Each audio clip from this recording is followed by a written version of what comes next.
مولانا طارق جمیل کے جو بڑے بیٹے ہیں انہوں نے تصدیق کی ہے اور انہوں نے آ کر جو ہے وہ سارا منظر عامہ جو ہے وہ بیان کر دیا کہ کس طرح سے جو ہے وہ ان کے بھائی کو گولی لگی اور کس طرح سے جو ہے وہ فوت ہو گئے۔ اور اس کے بعد جو ہے میاں چنو کے ڈی ایس پی کچھ کہہ رہے تھے اور ڈی پی او ملتان جو ہے وہ کچھ کہہ رہے تھے، آر پی او کچھ کہہ رہے تھے اور ڈیفرنٹ خبریں جو ہے وہ سوشل میڈیا پر گردش کر رہی تھی، لیکن انہوں نے کہا کہ اس وقت جو ہے ہمارا گھرانہ سوگوار ہے اور ہمارے سوگ میں جو ہے آپ لوگ شریک ہوں اور اس وقت جو ہے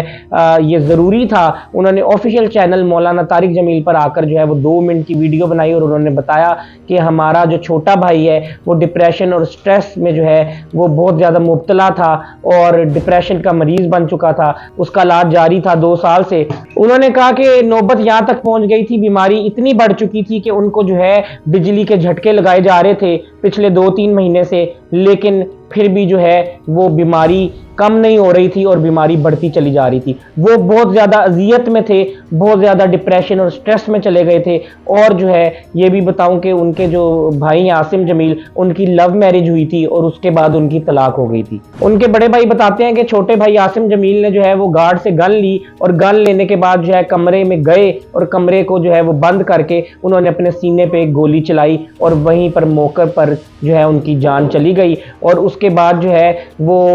خبر نکلتی ہے کہ جی ان پر حملہ ہو گیا اور ان کو قتل کر دیا گیا تلمبا کے علاقے میں، اور R F C rural health centre جو ہے ان کی ڈیڈ باڈی کو شفٹ کر دیا گیا ہے۔ ان پر کسی قسم کا کوئی حملہ نہیں ہوا، ان کو جو ہے قتل نہیں کیا گیا، بلکہ یہ خودکشی تھی۔ اور اس پر جو ہے وہ ان کی فیملی نے جو ہے وہ رپورٹ تو درج کرا دی ہے، لیکن انہوں نے کہا ہے کہ جی پوسٹ مارٹم ہم نہیں کروانا چاہتے۔ ورثہ کی طرف سے جو ہے وہ انکار کر دیا گیا ہے پوسٹ مارٹم کروانے کا، لیکن اب ریاست جو ہے اس میں پوسٹ مارٹم کروائے گی کہ نہیں کروائے گی دیکھنا یہ ہے۔ اور میں آپ کو یہ بات بتاتا چلوں کہ حکومتی سطح پر جو ہے اب اس وقت ہیلتھ منسٹر کو جو ہے یہ سوچنا پڑے گا کہ یہ جتنے بھی ہسپتال ہیں وہاں پہ جو سائیکالوجی ڈپارٹمنٹ ہے وہاں پہ جیسے باقی ڈپارٹمنٹس میں professor, assistant professor, P G R اور یہ جو ہے ایچ او ایم او، یہ جو اتنا بڑا جو سٹاف ہوتا ہے، جو اتنی بڑی ٹیم ہوتی ہے تقریباً 50-60 لوگوں کی، وہ اب ہر ہسپتال میں جو ہے وہ ضلعی لیول پہ، شہری لیول پہ اور جو ہے رورل لیول پہ جو ہے وہ یہ ڈپارٹمنٹ سائیکالوجی کا بنانا پڑے گا، کیونکہ میں نے آپ کو پچھلی ویڈیو میں بھی بتایا تھا تقریباً پاکستان کے 2 کروڑ نوجوان جو ہیں وہ سٹریس اور ڈپریشن کا شکار ہو سکتے ہیں، کیونکہ پچھلے دنوں جو ہے وہ معیشت کا جو حال تھا اور جو قابل لوگ ہیں، جو انٹلیکچوئل لوگ ہیں، جو انٹیلیجنٹ لوگ ہیں، جن کے پاس ڈگریز ہیں، ان کے پاس جاب نہیں ہے اور ان کے پاس جو ہے کھانے کے پیسے نہیں ہیں، ان کے پاس اچھی جو ہے لائف گزارنے کے پیسے نہیں ہیں، ان کا لائف سٹائل امپروو نہیں ہو رہا، لیکن وہ اس قابل ضرور ہیں، ان کی قابلیت اتنی ضرور ہے کہ وہ اچھا لائف سٹائل گزار سکیں اور اچھا جو ہے وہ پیسہ کما سکیں اور اچھی جاب ان کے پاس ہو، لیکن ملکی حالات ایسے ہیں کہ ان کو جو ہے کھڈے لائن کر دیا جاتا ہے، دیوار کے ساتھ لگایا جاتا ہے، اور ان کے بدلے میں جو لوگ خوش آمد کرتے ہیں وہ ان کو جو ہے وہاں پر جو ہے عہدے دیے جاتے ہیں اور ان کو جو ہے نوکریاں دی جاتی ہیں، جو ٹی سی کرتے ہیں، جو خوش آمد کرتے ہیں۔ لیکن اب ضرورت اس وقت کی ہے کہ ہر جو ہے ہسپتال میں،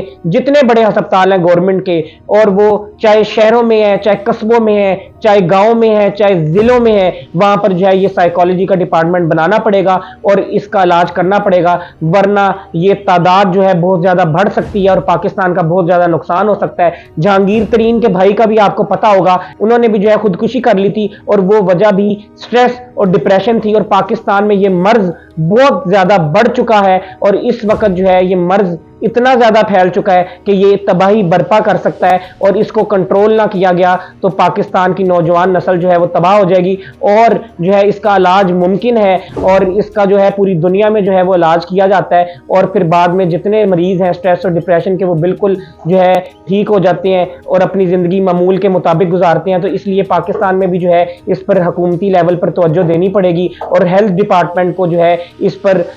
دیکھنا پڑے گا، اور ہر ہسپتال میں جو ہے وہ اتنے قابل ڈاکٹر ہونے چاہیے جو کہ سٹریس اور ڈپریشن کا علاج کر سکیں، اور یہ نوجوانوں میں جو ہے ایک بڑھتا ہوا مرض ہے، اگر اس کا علاج نہ کیا گیا تو پھر یہ پاکستان میں تباہی برپا کر دے گا۔